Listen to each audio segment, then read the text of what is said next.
Voilà, je pense que on est en train de réparer ce qu'on a mal fait le vendredi, par la grâce de Dieu. Est-ce que c'est nous qui avions mal fait? C'est le fournisseur d'accès Internet qui nous a lâchés. Voilà, c'est les aléas du direct. Et toutes nos excuses. Nous allons commencer donc cette réparation par un cantique. Nous allons chanter Cédric Capociti dans Sainteté à l'Éternel. Essaie d'imaginer les douleurs qu'il a endurées pour que tu sois gracié. Si tes chaînes sont tombées, c'est parce qu'il y a quelqu'un qui à ta place les a portées. Non, n'oublie jamais que lorsque son corps était lacéré, c'était à toi qu'il pensait. Et sache que nous ne vivons plus pour nous-mêmes. Ton corps est maintenant son temple, je t'explique. C'est en toi que donner avant il habite. Nous sommes passés d'esclaves à affranchis, de serviteurs à amis. Il nous faut fuir la boue. Jésus nous a lavés, nous a rendus au bout du jour. Dis à l'esprit du monde qu'il doit se le mettre en demi-tour. Dans la pureté, nous attendons son jour. Appelé à être saint, non, je ne laisserai pas le monde me changer. Oui, créer pour te ressembler. Jésus appelé à être saint, non, je ne laisserai pas le monde me changer. Oui, créer pour te ressembler. De ton esprit je suis animé. Et de ton esprit je suis animé. Et de ton esprit je suis animé. Et de ton esprit je suis animé. Et de ton Saint-Esprit. Amen. Voilà, j'ai fait les derniers réglages. Un peu comme si j'étais en direct, j'ai quand même fait les réglages nécessaires pour ne pas perdre aussi cet enregistrement. Salutations dans le merveilleux nom de notre Seigneur Jésus-Christ de Nazareth. Je ne demande pas si vous avez le son et l'image parce que je sais que vous l'avez. Une fois de plus, toutes nos excuses pour le vendredi passé. Nous avions fait 2 expériences de webinaire, sinon même 3. Ma toute première expérience a été catastrophique. Le direct n'était même pas lancé. On a tout fait alors qu'on l'avait programmé. On a testé, on a programmé. Et au jour J, à la heure H, le direct n'était pas lancé. Les gens ont attendu longtemps, ils n'ont pas eu. J'ai dû faire une version audio que j'ai envoyée à ceux qui s'étaient connectés. Notre deuxième expérience du direct a été aussi un peu catastrophique, mais on a quand même pu se rattraper. Là, c'était le son qui n'était pas présent pendant 30 minutes. On a dû changer de matériel. Et là, on a eu le son et l'image, mais l'image était de très mauvaise qualité. Il n'y avait pas assez de lumière, il n'y avait pas... C'était flou aussi, mais bon, le contenu a été reçu et a été une bénédiction pour plusieurs. Notre dernier direct, là, le son était présent, l'image était présente. Malheureusement, la connexion Internet a fait défaut. Et là, c'était complètement indépendant de notre volonté parce que dans la journée, on a fait des tests, on a refait des tests, on a tout prévu, mais la seule chose que je n'avais pas prévu, c'était d'appeler le fournisseur d'accès, de lui dire que ce soir, je ne tenais pas à avoir de problème. Et si il m'avait averti que le réseau n'était pas stable, j'aurais annulé le direct. J'aurais tout simplement annulé le direct, je ne l'aurais pas tenu. Je vous aurais tenu informé et chacun aurait pris sa soirée pour faire autre chose. Donc, nous présentons toutes nos excuses et c'est maintenant le moment pour nous de rattraper ce direct parce que la demande est là. Vous avez demandé à ce que je revienne vraiment amplement sur les 5 réservoirs et ça a été une grande révélation pour plusieurs. Vous n'avez jamais entendu parler des 5 réservoirs et vous ne saviez pas que c'était si important de prendre soin du corps, de l'âme et de l'esprit et même l'âme, vous ne saviez pas toutes ces composantes. Prions alors pour y aller parce qu'on n'a qu'une heure. Seigneur éternel, nous te donnons toute la gloire. Merci pour ta fidélité, pour ta bonté. Merci parce qu'aujourd'hui encore, tu vas trouver ton chemin dans les cœurs. Un chemin de réparation pour certains, un chemin de confirmation pour d'autres, un chemin de correction pour plusieurs. Je prie qu'ainsi notre vie puisse t'honorer et que le but ultime que tu as pour nous, c'est de faire de nous de vrais adorateurs, de grands serviteurs, mais surtout de nous avoir avec toi au dernier jour. Je prie donc que ce séminaire puisse capaciter plusieurs à mener une vie équilibrée, une vie qui honore Dieu. Seigneur, reçois la gloire au nom de Jésus. Amen. Amen. Shalom, shalom, je suis Ghislain Gezoyamongbe, pasteur affectueusement appelé Pasteur G, et vous êtes dans le webinaire numéro 2 de Hypercute by Pasteur G. Toute cette semaine, nous avons eu à parler des saints réservoirs, d'accord, et là, nous allons revenir sur ça plus amplement. Comme je le disais, comprendre sa personnalité, c'est quelque chose de très important parce que si tu ne sais pas qui tu es, les autres ne sauront pas qui tu es. C'est à toi de savoir qui tu es, pouvoir bien présenter qui tu es, jouir de qui tu es, avoir une bonne relation avec qui tu es. Le disciple-là, c'est 3 questions, d'accord? Mettez 3 questions en commentaire, d'accord? Il n'y a plus de chat, mais il y a au moins les commentaires. Soyez le premier d'ailleurs à commenter et au cas où vous ne vous êtes pas abonné à ma chaîne, cliquez sur abonner et il y a une cloche à côté, la cloche de notification. Cliquez également. Ainsi, chaque fois que je serai en direct, vous n'avez même pas besoin de le savoir. Vous recevrez une notification comme une notification WhatsApp et vous saurez que là, il est en direct et vous pourriez rattraper si vous êtes disponible. Donc, je disais que le disciple-là est en 3 questions. J'oubliais. Donc, faites la publicité de cette chaîne. Ça ne vous coûte rien, ça vous coûte 0 francs. Mais parlez à vos amis de cette chaîne YouTube, de tout ce qu'il y a sur cette chaîne. C'est vrai que j'ai un défi de faire 1000 abonnés avant 1 an. Ben, la chaîne a déjà plus de 6 mois. Et donc, je ne suis qu'à 200 abonnés. Je ne le fais pas pour le buzz, mais je le fais pour que le plus grand nombre soit impacté. Si vous trouvez que ce que nous faisons est important, faites la publicité de cette chaîne, invitez vos amis à trouver des ressources catégorisées. On a une playlist qui a bien catégorisé les ressources. Donc, bientôt, de nouvelles ressources qui seront ajoutées. Voilà, donc 3 choses anticipées là. La première, c'est qui suis-je? Qui Dieu est la deuxième. Et qu'est-ce qui m'a appelé à faire la troisième? Et vous voyez donc que tout commence avec qui suis-je? Question fondamentale et centrale, même dans le disciple-là en Christ. D'accord? Qui suis-je? Et dans le qui suis-je, Paul a fait une prière aux chrétiens de Corinthe, de Thessalonique, pardon, dans 1 Thessaloniciens, le chapitre 5, le verset 23. Et Paul, en faisant cette prière, a dit ce qui suit. Que le Dieu de paix vous sanctifie lui-même, tout entier, et que tout votre être, l'esprit, l'âme et le corps, soit conservé irrépréhensible lors de l'avènement de notre Seigneur Jésus. Donc, ça veut dire quoi? Ça veut dire que Paul est préoccupé, ou Paul a reçu la révélation de la part du Seigneur que Jésus est lui-même celui qui nous garde pour son retour. Et quand il veut nous garder pour son retour, il garde toute notre composante. C'est vrai qu'au retour, il retrouvera l'une des composantes, mais pendant que nous sommes là, il veut que les 3 composantes soient irrépréhensibles et que nous soyons de vrais adorateurs de Dieu sur ces 3 composantes. L'esprit, l'âme et le corps. Malheureusement, les chrétiens ne prennent soin que de l'âme et que de l'esprit, pardon. Excusez-moi, que de l'esprit. L'âme est très négligée, vous allez le découvrir tout à l'heure, et le corps, n'en parlons pas chez certains. Nous avions fait une émission radio sur l'hygiène corporelle du jeune garçon, on n'a pas été tendre. Ça a fait rire parce que, sachant nous-mêmes qu'on ne voulait pas être tendre, on a essayé de le faire dans un ton un peu, voilà, distressant, mais on a dit des vérités qui étaient à la limite amères pour les jeunes garçons qui ne prenaient pas du tout soin de leur corps. Mais ce n'est pas ça le sujet aujourd'hui, donc nous allons y aller sans plus tarder. Je vais parler donc du corps, de l'âme et de l'esprit. Mais l'esprit, c'est un réservoir à part. L'âme, c'est 3 réservoirs qui sont ici. Et le corps, c'est un réservoir.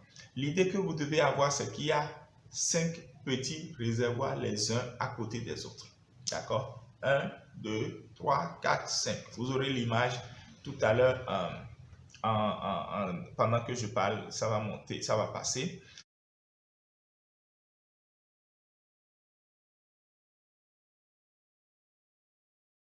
Et ces 5 réservoirs ont des tuyaux qui maintenant alimentent un réservoir central qui est votre être entier.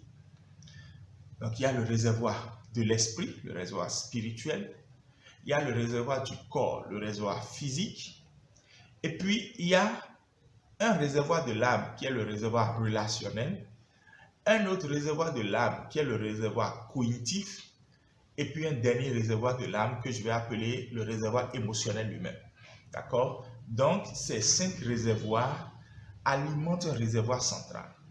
Et lorsque, par exemple, un réservoir est vide, comprenez que le niveau du réservoir central ne sera pas approprié. Les autres réservoirs sont en train d'alimenter, mais celui qui est vide est vide. Et laissez-moi vous dire que sur les 5 réservoirs de la plupart des chrétiens, 3 ou 4 sont vides. C'est un drame.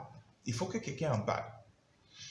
Comprenez aussi que, supposons que les 5 réservoirs, 2 sont remplis d'un fuel, d'un carburant bien, de qualité, mais que les 3 autres sont remplis d'un carburant toxique, d'un fuel inapproprié, sale. Comprenez que le réservoir central aussi sera un mélange de bon et de mauvais. Donc au fond, vous ne pouvez pas vous sentir bien dans votre peau si les 5 réservoirs ne sont pas entretenus.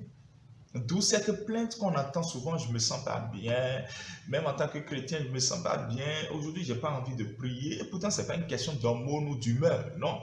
Je ne me sens pas bien, pourtant, je n'ai pas un péché particulier que je n'ai pas confessé, mais pourtant, je ne me sens pas bien. Oui, c'est parce que, quelque part, il y a soit un réservoir qui est vide parmi les 5, ou il y a un réservoir qui a été comblé ou rempli négativement avec un fuel ou un carburant toxique ou inapproprié. Voilà pourquoi c'est important pour nous de parler des 5 réservoirs de l'homme, de parler donc de ces 5 réservoirs. Je commence donc avec le réservoir spirituel. Pendant mes premières heures ou années en tant que conducteur de moto, j'ai été en face d'une réalité un jour quand ma moto avait certaines pannes de fonctionnement.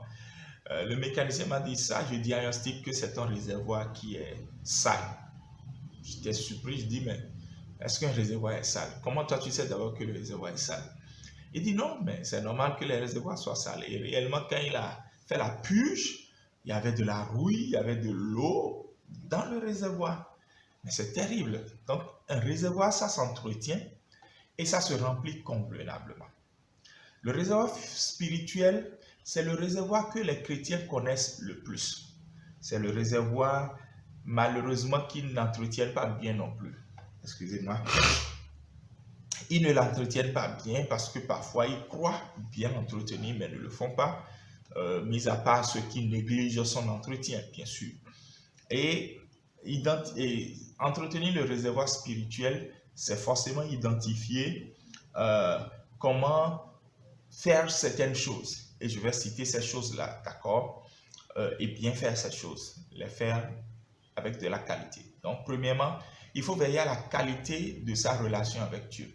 Je n'ai pas dit juste d'avoir une relation avec Dieu, mais veiller à ce que cette relation avec Dieu soit d'une bonne qualité. Et comment est-ce qu'on sait que ma relation avec Dieu est d'une bonne qualité? Il faut déjà comprendre que cette relation sera une relation qui n'est pas faite par obligation, mais qui est faite par nécessité. Ce que vous faites par obligation n'est pas forcément de bonne qualité. Mais ce que vous faites par nécessité, vous le faites forcément avec la qualité. Donc, veillez à ce que votre réservoir spirituel, donc votre relation avec Dieu, soit une relation de bonne qualité, d'excellente qualité. D'accord? Veillez-y réellement, veillez-y sincèrement. Et donc, à ce niveau, j'encouragerais chacun d'entre nous à faire de la place à la piété. C'est quoi la piété? La piété, en fait, c'est notre attachement à Dieu. Paul l'a dit, hein, je reviendrai sur ce verset quand je parlerai du réservoir physique, que notre piété sert à tout. Elle sert à maintenir notre vie présente, mais elle sert également à nous garantir la vie à venir. Notre piété, donc, c'est notre attachement à Dieu. Il ne faut pas que ce soit un attachement négligé. Mais cet attachement à Dieu se manifeste par ce qu'on appelle des disciplines spirituelles. Et donc, la première des disciplines spirituelles que tout le monde connaît, c'est bien sûr la prière. Il faut donc veiller à avoir une vie de prière de qualité. Ça ne se mesure pas dans le temps qu'on passe, même si plus le temps qu'on passe montre aussi qu'on ne veut pas bâcler une vie de prière. Bref, mais ce n'est pas dans le temps qu'on passe. La qualité de la prière, c'est réellement prier en suivant le modèle de Jésus. Rendre grâce à Dieu, demander qu'il nous pardonne nos péchés, hein? Prier pour que son règne vienne, c'est le doigt le plus long de la main. Prier pour ses besoins maintenant, donne-nous le pain quotidien, c'est le doigt où on porte la bague, donc pour son foyer, ses besoins, ses études et ses projets. Et intercéder, d'accord, c'est important. Ce doigt sert presque à rien. Vous le coupez, votre main fonctionne alors que vous coupez ici, il y a un petit problème déjà. Vous coupez ça, il n'y a pas de souci, d'accord? Mais pourtant, c'est le seul doigt qui entre dans l'oreille, d'où son nom, l'auriculaire. Donc, ça veut dire que c'est quelque chose d'utile, mais pourtant, on ne sent pas son utilité. Prier, intercéder pour les autorités, intercéder pour le pasteur, prier pour moi. Voilà. Et donc, c'est important réellement. Ce qui vous marque dans ce que nous sommes en train de dire, mettez-le en commentaire, d'accord? Donc, c'est très important que vous veillez à une vie de prière, donc à la discipline appelée la prière. La deuxième discipline, c'est évidemment la méditation de la parole de Dieu. Et dans la méditation de la parole de Dieu, c'est important de vraiment méditer. Méditer, c'est laisser la parole vous instruire sur le comportement que vous aurez dans la journée. C'est pour ça que Dieu dit à Josué qu'il faut qu'il la médite matin et soir. Donc, il faut que la parole nous instruise. Mais dans la méditation, il y a une autre discipline spirituelle qui, en temps normal, est une discipline à part entière, mais qui est une discipline largement négligée quand même. Cette discipline, c'est l'écoute. Il faut que nous développions l'écoute de Dieu. Dans nos milieux et dans nos assemblées chrétiennes, évangéliques surtout, nous avons tellement négligé l'écoute. On fait beaucoup de bruit, mais pas assez de silence. Le silence est une discipline, parce que dans le silence, vous écoutez Dieu. Et très peu de personnes comprennent vraiment la portée de ça. Comme je ne peux pas y aller trop en profondeur, mais écouter Dieu est une discipline à part entière. Veillez-y vraiment. Vous y trouverez le bonheur. Ce livre de Bishop Dag Heward-Mills du Ghana, si vous l'avez, je pense que même le PDF, je peux vous l'envoyer sur demande. D'accord, là, d'entendre Dieu m'a fait beaucoup de bien il y a 6 ans environ où je suis tombé sur ce livre. Hein, c'est un bon ouvrage que je peux recommander facilement, d'accord, sans crainte. Mais la bénédiction que le Seigneur m'a accordée, je vais dire l'année passée, c'est ce livre, par exemple, À l'écoute de Dieu de David Terry. Et là encore, il y a un lien que je peux vous donner pour que vous suivez, je pense, 12 séances de vidéos, d'accord, de courtes séances, hein, où David résume chapitre par chapitre son livre À l'écoute de Dieu. Oui, ce livre est vraiment une bénédiction. David Terry intervient sur MCI TV, sur le Top Chrétien, d'accord? Et donc, ce livre est très important. Moi, je l'ai commandé en Suisse, donc il se peut que, je ne sais pas si c'est sur le marché ici ou pas, mais moi, je l'ai commandé en Suisse. Et à défaut de le commander, même en écrivant à l'auteur, il vous envoie une portion, pas tout le livre, pour que vous le lisiez. Si vous êtes intéressé, vous pouvez commander tout. Mais vous pouvez suivre toutes les vidéos, par exemple, en ligne, mais la vidéo ne vaut pas le papier. Voilà. Donc, l'écoute est une grande discipline. Nous, on l'a appris à la communauté des mentors de Layton Ford. D'accord, Layton Ford, c'est un peu celui qui a montré la nécessité pour les évangélistes, d'accord, ceux qui ont le ministère d'évangélisation, de pouvoir réellement avoir des mentors, des gens qui ont été évangélistes avant eux. Et justement, dans tout ce que nous faisons à la communauté des mentors de Layton Ford, c'est beaucoup de choses, hein? L'écoute, l'entretien, l'accompagnement et tout ça. Mais la discipline spirituelle prisée, c'est vraiment écouter Dieu pour recevoir des directives, parce que Retenez cette phrase, la destinée est dans les directives. Pardon, la destinée est dans les directives. Donc, il y a beaucoup d'autres disciplines spirituelles telles que le jeûne et la prière. Donc, un jeûne que Dieu agrée. Et c'est important donc pour le chrétien que nous sommes de pouvoir nous attacher à la piété en faisant ou en pratiquant cette discipline spirituelle. Je quitte ce réservoir spirituel avec Jacques chapitre 4, verset 5, un verset facile à mémoriser. Jacques chapitre 4, le verset 5. Croyez-vous que l'Écriture parle en vain? C'est avec jalousie que Dieu chérit l'esprit qu'il a fait habiter en nous. Donc, ça n'a pas été écrit dans la Bible par hasard. C'est ce que Jacques dit. C'est avec jalousie que Dieu chérit l'esprit qu'il a fait habiter en nous. D'accord? Donc, c'est très important pour le chrétien que nous sommes de veiller, vraiment veiller à tout point de vue à ce que notre réservoir spirituel soit bien entretenu. Voilà. Nous revenons juste après. C'est important. Voilà. Du nouveau, voici une opportunité pour le leader que vous êtes pour capaciter vos ouvriers en théologie et discipulage. L'Institut biblique international par médias Ibn Bénin offre une formation théologique à distance et par médias. Vous êtes intéressé? Contactez-nous au plus 229 98 67 62 62. Profitez de ce cours disponible dans plusieurs pays africains, européens, américains et asiatiques. Voilà, nous sommes de retour et nous allons aborder le réservoir physique. Le réservoir physique est l'un des réservoirs mal entretenus par les chrétiens. Ce n'est pas un jugement, ce n'est pas de la condamnation. Je ne suis pas dans les accusations. C'est un constat que beaucoup pourront me donner raison tout à l'heure. Il faut avoir une pratique d'exercice physique de façon régulière. Vous pouvez faire du vélo propre ou du vélo en salle, d'accord? Parce que nous avons un type de vie aujourd'hui qui fait que nous ne pratiquons pas assez d'exercices capables de nous faire transpirer et capables de bouger tout notre corps. Il faut que réellement nous veillions à ce que toutes les articulations de notre corps, nous avons plus de 200 os et donc presque autant d'articulations bougent constamment comme des engrenages qui ont besoin d'être huilés et qui bougent de temps en temps. Sinon, ça va finir par se coincer à un certain âge. Et même déjà sur son lit, on peut faire des exercices. Par terre, dans sa chambre, on peut faire des exercices. Pas besoin forcément d'une salle de gym, d'accord? Vous pouvez télécharger une fiche d'exercice sur Google et puis vous suivez ça, d'accord? Donc, l'essentiel pour vous, c'est de prendre soin de ce qui est important pour vous, de prendre soin de ce qui est capital pour vous. Et c'est là où vous allez voir que manger est important, manger est capital, mais qu'est-ce qu'on mange?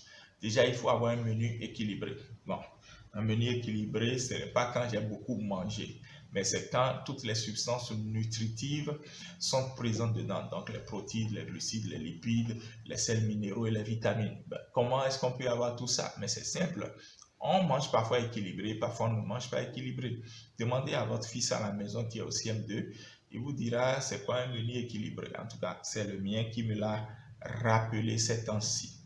Donc, il faut manger un menu équilibré. Il ne faut pas manger pour bourrer le ventre et il faut veiller à ne plus manger après une certaine heure quand on a un certain âge, d'accord?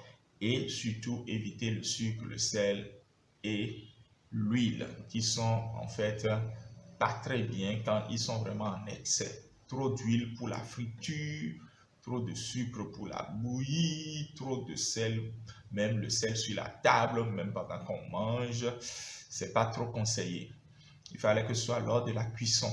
Donc, le sucre même, je fais une parenthèse là-dessus, il est dit scientifiquement que nous avons juste besoin de 7 morceaux de sucre par jour. Mais regardez, déjà pour le thé du matin, ou le tea, comme on l'appelle du matin, il y a déjà près de 5 morceaux de sucre, puis il y a le lait qui a du sucre, et puis il y a le café, même lui-même qui a, ou le Milo qui a du sucre. Et déjà dans la journée, on prendra de la sucrerie et puis, vous voyez, où on prendra encore une bouillie sucrée. Et c'est tout ça qui amène la graisse abdominale parce que ce trop plein de sucre dans notre corps sera synthétisé plus tard sous forme de graisse et sera stocké. Donc c'est pour ça que trop de sucre, c'est pas bon. Pour les enfants jusqu'à un certain âge, oui, c'est formidable parce que ça participe au développement de leur cerveau. Mais pour les adultes, vous allez tomber dans une addiction. Il y a une addiction au sucre. Ça a été scientifiquement prouvé que notre cerveau commence par relâcher des neurotransmetteurs tels que la dopamine, la sérotonine. J'en ai parlé dans le webinaire numéro 1 sur les dépendances à la pornographie. De la même manière, les gens ont de la dépendance au sucre. Tant que vous n'avez pas pris du sucre, c'est comme si de la cocaïne, vous êtes en manque de cocaïne, vous êtes fébrile, vous voulez à tout prix prendre du sucre, votre cerveau lance des alertes parce qu'il dit je veux du sucre, parce que c'était des hormones de récompense ou de plaisir. Lorsque vous voulez faire retenir quelque chose facilement à un enfant, qu'est-ce que vous lui faites? Vous lui donnez des sucreries. Et il retient facilement les choses parce qu'en fait, ça déclenche ces hormones de la récompense et du plaisir dans sa tête. Il faut observer le sabbat, c'est très important. Le sabbat est négligé par plusieurs chrétiens. Et c'est quoi le sabbat? Le sabbat, c'est le repos, d'accord? C'est dans la sagesse de Dieu, il a planifié qu'il y a un temps d'activité, un temps de relaxation, de repos. C'est important pour le corps qui abrite l'esprit. Ne vendez plus vos congés administratifs, ne vendez plus vos congés à votre employeur. Prenez convenablement vos congés. Allez en congé. Même en semaine, comptez le nombre d'heures actives que vous avez de façon professionnelle. Pendant combien de temps vous travaillez? Parce qu'il y a des gens qui vont me dire, mais moi je ne suis pas à la solde de quelqu'un, comment est-ce que je vais prendre des congés? Regardez, aussi bien pour ceux qui sont des employés que ceux qui sont à leur propre compte, combien d'heures vous travaillez par jour? Ou par semaine? Donc, fois 4, fois 5, ou fois 6, ou fois 7, ça dépend. Divisez ça par 10 et donnez la dîme de votre temps à votre corps ou à votre famille. Pendant cette dîme-là, ne faites rien, ne faites aucune activité. Passez du temps soit à dormir ou soit à vous relaxer, là où il y a assez de vent pour aérer votre cerveau et pour permettre au battement de votre cœur de se régulariser, de faire baisser ainsi votre HTA, votre TA plutôt, votre tension artérielle, pardon, pour ne pas avoir l'HTA plus tard. Voilà.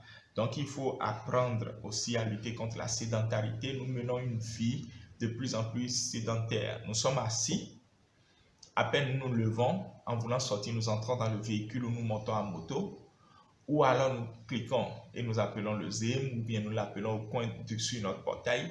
Nous n'aimons plus du tout marcher. Moi, avec mon téléphone, j'ai appris à faire 6000 pas par jour. C'est un défi, étant donné que j'aime beaucoup les défis et les challenges. Je m'efforce de le faire. Je ne sais pas que je suis en concurrence avec quelqu'un, c'est pour mon propre bien. Alors, je m'efforce de faire justement ce nombre de pas qui me permet de maintenir ma vie contre la sédentarité. Voilà. Donc, la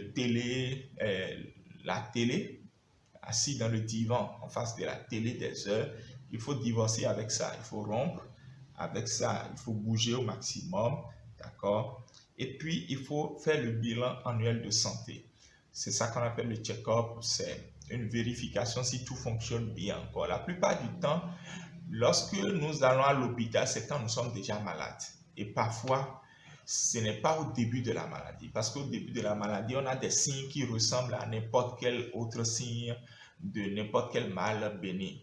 Donc, finalement, souvent quand nous allons à l'hôpital, c'est au stade où la maladie est déjà grave. Et c'est ça qui est mauvais, parce qu'en ce moment-là, c'est à coup de beaucoup de jeûnes et prières, beaucoup de foi exprimée, que parfois la guérison divine intervient, ou la guérison n'intervient pas du tout. Et là, beaucoup de questionnements dans la tête, voire des accusations vers Dieu. Et pourtant, c'est nous qui n'avons pas été sages. Parce qu'on peut aller vérifier si tout fonctionne bien.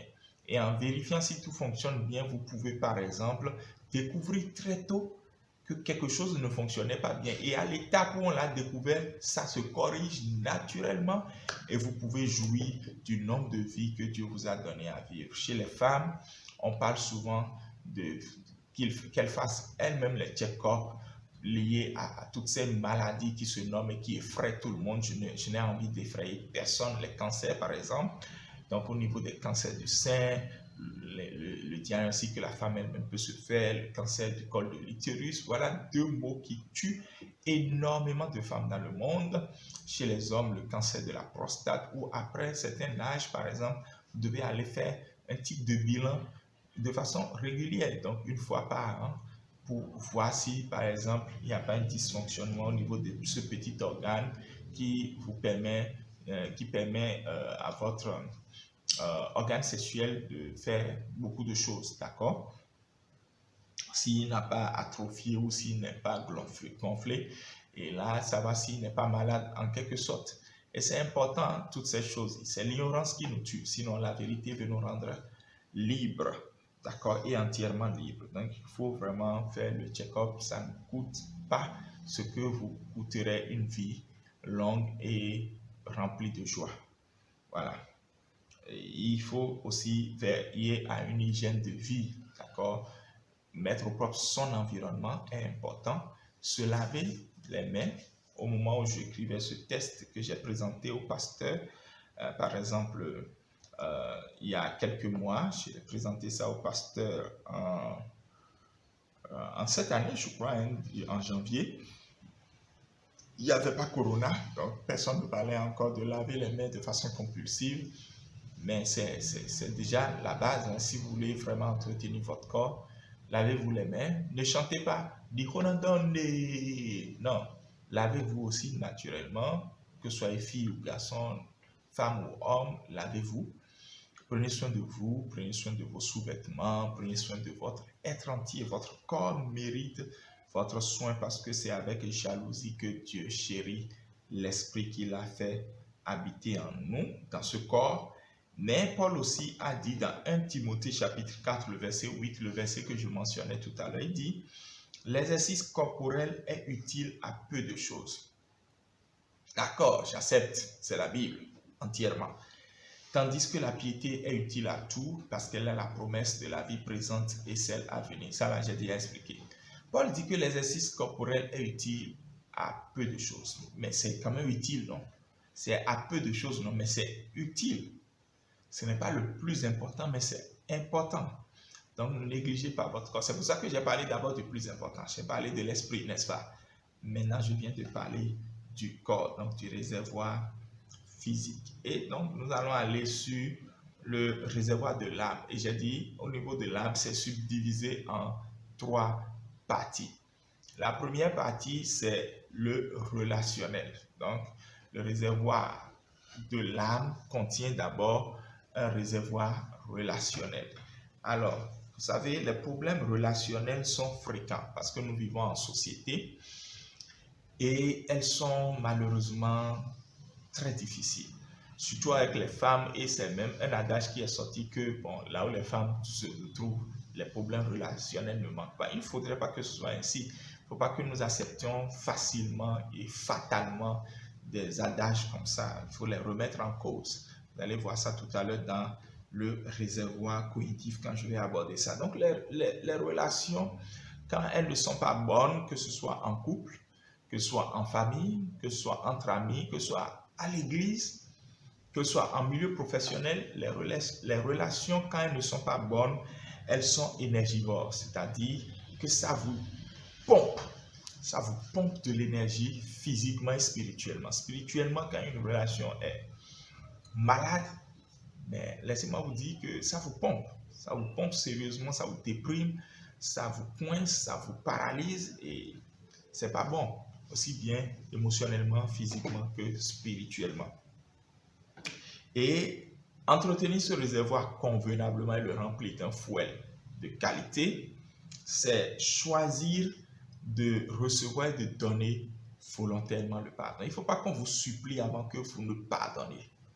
Et il ne faut pas qu'on vous supplie avant que vous n'acceptiez et que vous n'alliez demander aussi le pardon. Le pardonner est un choix. Ce n'est pas un sentiment ni une émotion, c'est un choix. Il faut choisir volontairement, c'est intentionnel aussi. Et si vous avez des problèmes à ce niveau, écrivez-nous, nous allons pouvoir peut-être vous accompagner et vous offrir des ressources à ce niveau. Parce que parfois, c'est un esclavage aussi. Mais voyez d'abord l'aspect choix. Deuxièmement, il faut avoir le choix de la sagesse plutôt que de la méfiance. Personne ne peut vivre dans la méfiance.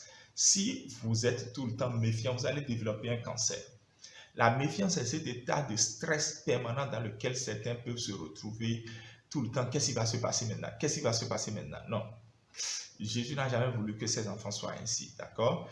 Il veut plutôt que nous soyons sages, d'accord? Et par exemple, cet adage, enfant, qui dit que quand le serpent vous a mordu une fois, il faut avoir peur des vers de terre, je ne l'utilise pas beaucoup parce qu'en fait, ça vous met dans un état de stress permanent. Non, cet adage, s'il doit l'utiliser, moi, je l'utiliserai dans la pensée où je suis sage, mais pas dans la pensée où je suis méfiant, suspicion par-ci, suspicion par-là, et on anticipe même sur les pensées des gens, et on n'est pas libre en soi. Non, ça ronge les os à la limite, en fait. Donc, on n'a pas besoin d'être dans cet état permanent de stress. La méfiance est toxique, mais la sagesse est bien. D'accord? Si un serpent te mord et que tu t'en sors, ça veut dire que tu es immunisé. Si un autre serpent te mord, bon, le même serpent de la même race, tu n'auras rien parce que tu as en fait déjà l'immunité. Non, si un serpent mord, je ne vais pas fuir un ver de terre. Je vais écraser le ver de terre parce que je vais me venger. La vengeance que je n'ai pas pu avoir sur le serpent, je l'aurai sur lui. Donc, au fond, écoutez, je ne vais pas du tout accepter de la méfiance. J'ai employé un mot tout à l'heure, la vengeance. Ça, c'est exclu du vocabulaire du chrétien. Donc, c'était juste une illustration tout à l'heure parce qu'on ne se venge pas. Paul nous enseigne dans Romains 13 qu'il faut laisser agir la colère, c'est-à-dire il faut laisser la colère de côté parce que Dieu a dit à moi la vengeance, à moi la rétribution. Lorsqu'un chrétien se met en colère et tient à se venger, c'est qu'il a dit à Dieu, je ne veux plus que tu sois mon vengeur. Alors on verra dans quelle mesure lui-même peut se venger lui-même. Entretenir ce réservoir, c'est également l'encouragement et l'amour au lieu de la condamnation ou du mépris. Il y a au moins un chant actuellement, Walk in Love, qui est en train de restaurer ce grand ministère de manifestation d'amour et d'encouragement au lieu de la méfiance dans le cœur des francophones actuellement. Parce que nous sommes trop enclins à condamner, trop enclins à juger, trop enclins à accuser. Tout ça, c'est Satan qui fait ça. Dieu, lui, ne fait jamais ça. Ce que Dieu fait, il montre de la compassion pour ramener les gens à lui. Dieu n'est pas dans un ministère de condamnation, mais dans un ministère d'avertissement. Et l'avertissement est fait avec amour et non accusation. C'est aussi le choix d'être un artisan de paix plutôt que d'être l'avocat du diable, d'accord? Cherchez là où la paix est parce qu'il est clairement écrit que sans la sanctification et sans la paix, on oublie souvent ça, nul ne peut voir Dieu. Il est clairement dit, recherchez la sanctification, recherchez la paix sans laquelle nul ne verra Dieu. Donc c'est important d'être des artisans de paix, d'accord? C'est pour ça qu'il a dit que ceux qui vont procurer la paix seront appelés fils de Dieu. Je vais revenir sur le verset tout à l'heure. Il faut opter pour la réjouissance de la promotion de l'autre plutôt que d'être dans l'amertume, parce que Dieu ne vous a pas oublié. Ton frère est béni avant toi, il vient témoigner à l'église. Réjouis-toi avec lui. Ne sois pas là, c'est lui qui toujours... non. Réjouis-toi, ça te fera du bien parce que toi aussi, Dieu t'avait positionné pour un temps pour être béni. Ou peut-être même Dieu t'a déjà béni. Et pourquoi tu ne veux pas que l'autre aussi soit béni? Moi, je me réjouis de tous les dons que Dieu a accordés à tous les autres serviteurs de Dieu. Je suis extraordinairement réjoui de voir la diversité des dons, la diversité des ministères. Et quand je reçois quelqu'un chez moi, la première chose que je fais, c'est de célébrer énormément la façon dont Dieu l'utilise et tout ce que Dieu fait avec lui. Je célèbre tellement qu'on se demande même, bon, est-ce qu'il m'a donné de l'argent pour lui faire de la pub? Non. Ou encore, quand quelqu'un vient chez moi, je célèbre la grâce que Dieu a déversée en lui, parce que, et je prie même pour lui, pour que pour lui dépasse pour moi. C'est ça ce que Dieu veut, parce que j'entretiens bien mon relationnel. Il faut aussi ne pas laisser les situations se dégrader trop longtemps avant de chercher à les régler, d'accord? C'est à cause de ça que dans le sermon sur la montagne, d'accord, Jésus a donné cette illustration où lorsque tu veux donner ton offrande dans la synagogue, ce qu'on fait tous les jours, donc on va à la synagogue tous les jours. La synagogue, c'est le lieu de prière, ce n'est pas le temple. Le temple, vous y allez lorsque les fêtes du temple viennent, mais la synagogue, c'est le lieu de prière. Et un peu comme les musulmans aujourd'hui, les chrétiens prient, et les juifs priaient plusieurs fois par jour. Donc, les chrétiens aussi devraient prier sans cesse. C'est ce que la Bible recommande. Donc, en allant à la synagogue et que tu veux déposer ton offrande, si tu te souviens que ton frère a quelque chose contre toi, ce n'est pas que toi, tu as quelque chose contre lui. On dit, laisse là ton offrande d'abord, va régler ça avant de venir. C'est un peu pour dire, il ne faut pas laisser les situations se dégrader avant de chercher à les résoudre. Donc, à ce niveau, il faut que nous apprenions aussi à célébrer les succès collectivement. Il ne faut pas être un solitaire. Non, il faut apprendre à faire les choses ensemble avec les autres. Il faut aussi apprendre à mener les luttes collectivement. À tout ça, les deux derniers aspects, c'est le team management. Il faut apprendre à travailler en équipe. Dans le foyer, il faut former une équipe où chacun peut contribuer. Dans l'église locale, dans votre département, dans votre groupe de service, vous travaillez en équipe et non en compétition entre vous. Et le verset à ce niveau, c'est « Heureux ceux qui procurent la paix, car ils seront appelés fils de Dieu. » Qui sont ceux qui sont appelés fils de Dieu? Ceux qui sont nés de nouveau, ceux que l'Esprit dirige et ceux qui procurent la paix. Voilà les trois choses que le Nouveau Testament a citées pour être fils de Dieu. Tu nais de nouveau, il te donne le privilège d'être enfant de Dieu. Tu es dirigé par l'Esprit, alors tu es fils de Dieu. Tu procures la paix, alors tu es fils de Dieu. À part ça, tu n'es pas fils de Dieu. Terminé. Ok, donc le deuxième aspect du réservoir de l'âme, c'est le réservoir cognitif. Et c'est là où je veux aller maintenant. Le cognitif fait rapport aux références à la connaissance, à ce que nous savons. Comme je le disais dans la vidéo en semaine, quand on fait comme ça, pour certains chrétiens, c'est vide. Je vous assure, et c'est triste parce que ça ne devrait pas être vide. Ça peut être vide pour les gens du monde, mais pas pour nous. Pas pour nous. Parce que nous, on parle tout le temps de connaissance. Connaître Christ, connaître la parole, connaître la vérité. Et la connaissance pourtant nous manque. Et il est clairement dit que faute de connaissance, il y a forcément péril en la demeure. Donc, nous devons vraiment nous nourrir et nourrir notre capacité à réfléchir. C'est à croire qu'on a privé les chrétiens de la capacité à réfléchir. Nous sommes des caisses de résonance. Un tel a dit et tout le monde reprend ça en écho ou bien à la suite. C'est dangereux. Je dis c'est dangereux. Soyez capable de réfléchir par vous-même. J'ai tellement entendu de messages par résonance. Un tel a prêché ça et vous voyez tout le monde prend des notes de façon compulsive, des notes même à la virgule. Et puis un beau dimanche, on sort ça et on répète exactement ça. C'est dangereux. Où une vérité a été dite dans la parole de Dieu, sur la parole de Dieu, et tout le monde a pris ça de façon compulsive. Qu'est-ce que nous n'avons pas entendu les moniteurs des enfants apprendre aux enfants? Apocalypse chapitre 3, église non pas chapitre 3, chapitre 2. Qu'est-ce que je dis? Apocalypse chapitre 3. Tu n'es ni chaud ni froid, je te vomirai. Jésus a clairement dit qu'il vomit ce qui n'est ni chaud ni froid. Ça veut dire que le chaud, il accepte. Le froid aussi, il accepte. Mais pourtant, vous allez entendre chaud, chaud, chaud, chaud, chaud, chaud, chaud, chaud. Si tu es chaud, oh, je t'accepte. Yeah. Si tu es froid, oh, je te vomirai. Oh. Non, Jésus n'a jamais vomi le froid. Il n'a jamais vomi le froid. Parce qu'en fait, Laodicée était une ville située entre deux autres villes. En amont, on a une ville qui a une source d'eau chaude. Et en aval, on a une ville qui a de l'eau froide. Mais Laodicée, au milieu, n'a rien. Où le tiède, c'est un peu ce qui est mélangé. Et Dieu n'accepte pas le mélange. Donc, on dit parfois sur le coup de la Bible des choses, juste parce qu'une première personne l'a dite de façon un peu attractive, et tout le monde en caisse de résonance prend ça. C'est dangereux. Et c'est même à cause de ça, incapacité de réfléchir, de juger, de discerner, de peser les choses à la lumière de la parole de Dieu. C'est cette incapacité de le faire qui fait même que les traditions finissent par s'installer dans l'Église. Avec la complicité flagrante des pasteurs. Je suis pasteur, je sais de quoi je parle.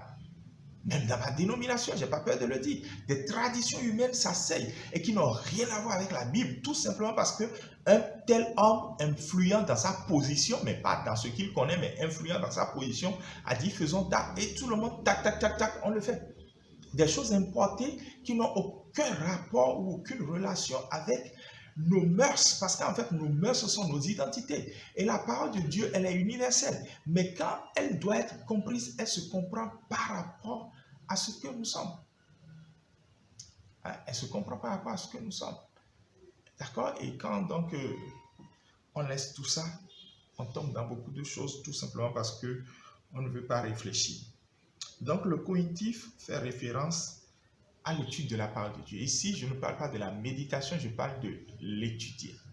Il y a beaucoup de choses à découvrir dans la Bible. Je suis le coordonnateur national de cours bibliques à distance qu'on appelle IBIM. C'est ça qui est passé tout à l'heure. Et donc, ces cours, vous pouvez les suivre avec moi. Avec un budget de 50 000 francs CFA, vous suivez ce cours-là en 6 mois et vous avez une assise dans des connaissances bibliques de façon approfondie. Et c'est à distance. Le site existe déjà sur Internet et quand vous allez vouloir suivre les cours, nous allons vous donner le lien. C'est bon. C'est ibimbenin.org. D'accord, c'est même pas difficile à garder. D'accord, IBIM, Institut Biblique International par Média, benin.org. D'accord, et c'est ça. Donc, c'est important de connaître la parole de Dieu en l'étudiant. C'est important de lire les bons livres chrétiens. Vous savez, les livres chrétiens, il y en a de très bons. Et un livre, c'est plus de 10 ans de quelqu'un qui l'a accouché sur papier. Vous lisez un livre sans avoir fait l'expérience de la personne, vous avez tout le résultat de ce qu'il a expérimenté. C'est pour ça que dans ma vie, je ne me suis pas précipité pour sortir un livre. C'est vrai que j'ai un livre à mon nom parce que j'ai gagné un concours littéraire. C'est vrai que l'un des dons les plus prééminents que Dieu m'a donné, c'est mon écriture. J'ai une écriture, j'ai une plume, mais je ne me suis pas empressé d'équiper les autres. J'ai voulu d'abord avoir ce qu'on appelle l'âge de la contribution. L'âge de la contribution, c'est franchi le top des 40 ans. On dira aux âmes bien nées, la baleine n'attend pas le nombre des années. Oui, mais le nombre des années compte en matière d'expérience. D'accord? Il ne faut pas juste sortir des choses qui montrent que vous connaissez la vie. Il ne faut pas sortir des choses, pardon, qui montrent que vous connaissez des choses de la vie, mais il faut que vous sortiez des choses qui montrent que vous connaissez la vie. Et quelqu'un qui a 12 ans ne connaît pas la vie. Il a beau être une âme bien née, il ne connaît pas la vie. Il va parler en théorie, mais il ne parlera pas en pratique. Ou s'il parle en pratique, c'est qu'il est parti prendre la pratique des autres. D'accord? Donc, l'âge de la contribution est important pour commencer par contribuer. Mais en attendant, lisez les autres qui ont contribué. Si vous n'avez pas l'âge de la contribution, ça c'est de l'humilité.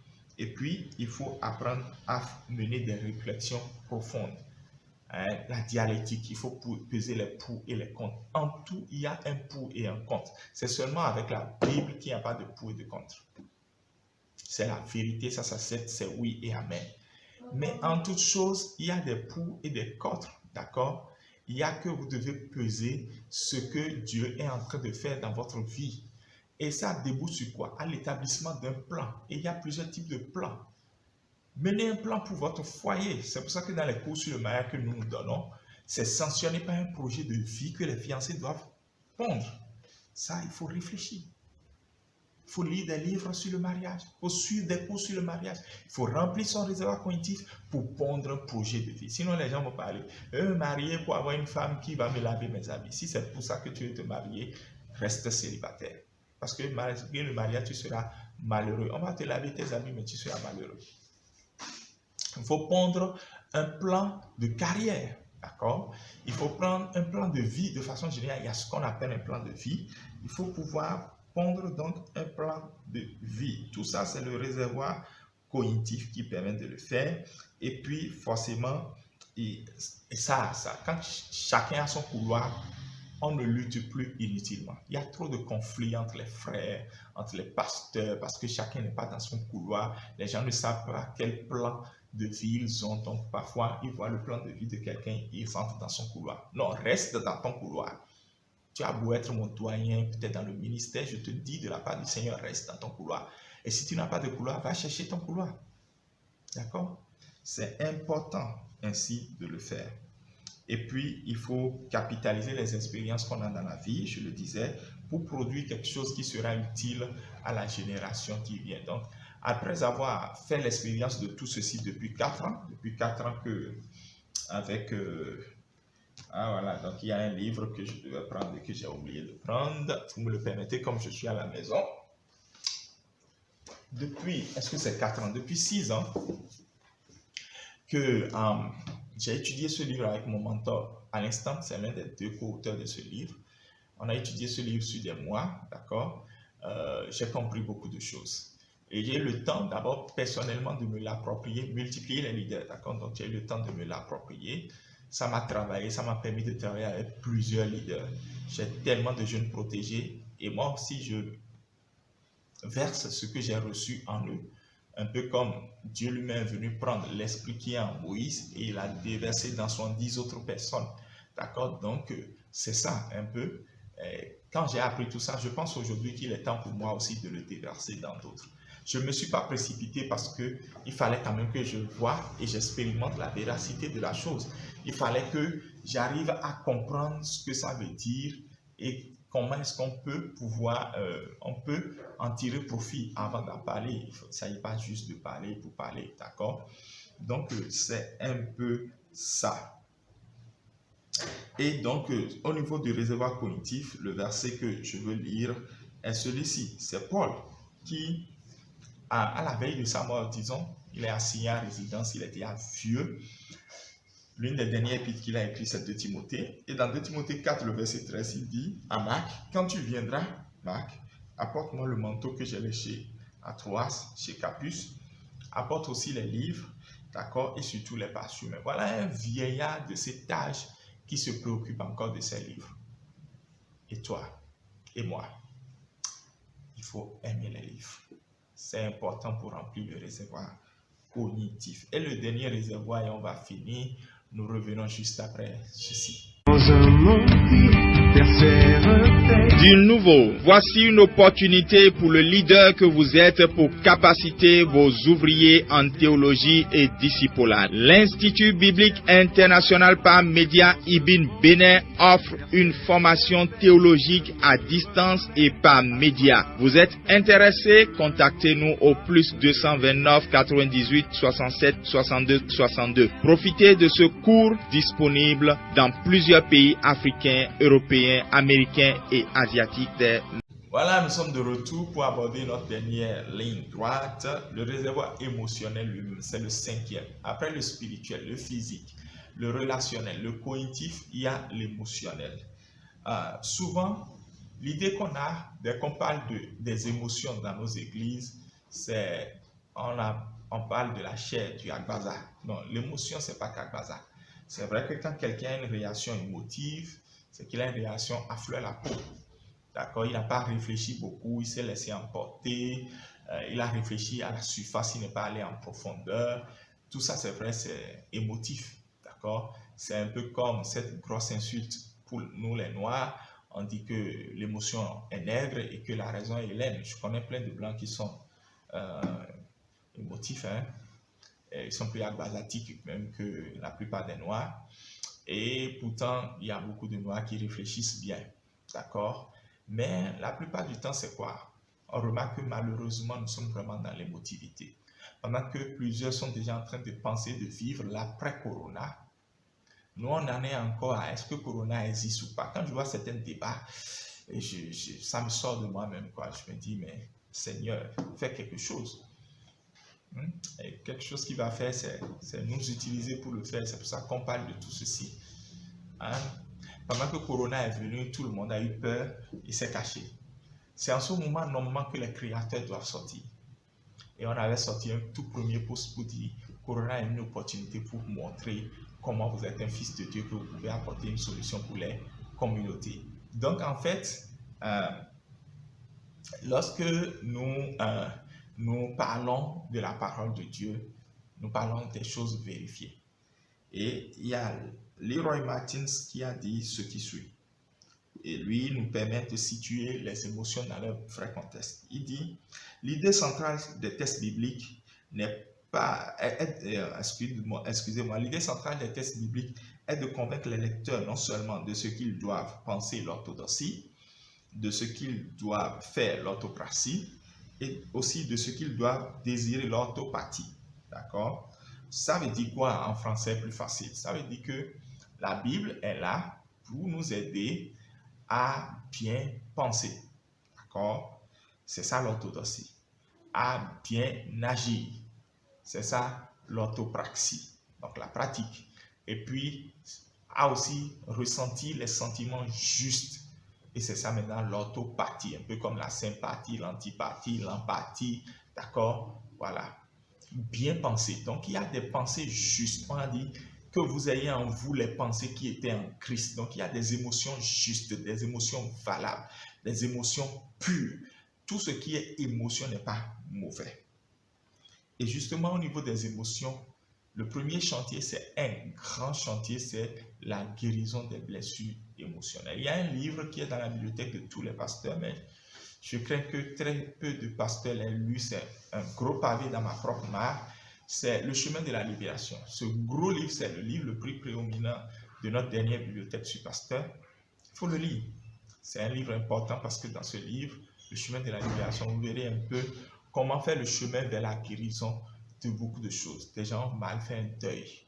Ils ont besoin de guérison. Des gens ont été abusés. Ils ont besoin de guérison. Des gens ont été rejetés, ils ont besoin de guérison. La colère, ils ont besoin de guérison. On a abordé tellement de chantiers sur la guérison émotionnelle.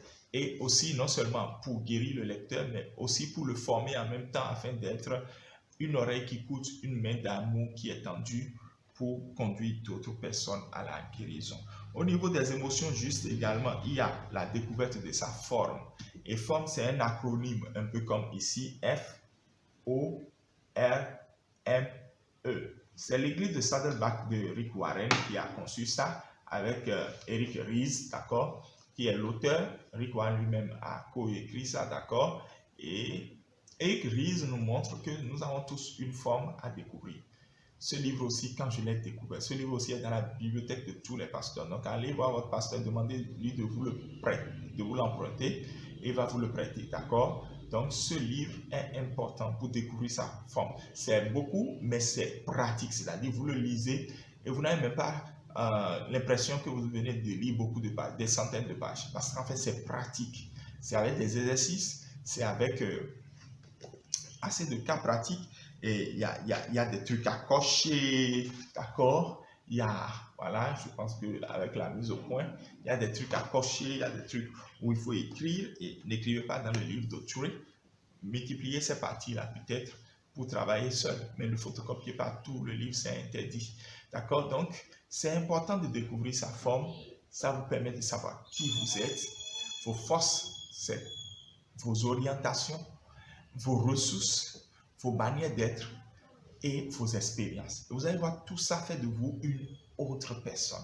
En tout cas, je suis une autre personne parce que j'ai découvert ma forme, d'accord? Il y a un autre livre toujours pour remplir le réservoir émotionnel, Abraham Maslow, hein, d'accord? Je ne le conseillerais pas à tout le monde, d'accord? Si vous pouvez le lire, vous pouvez le lire, mais sinon, devenir le meilleur de soi-même.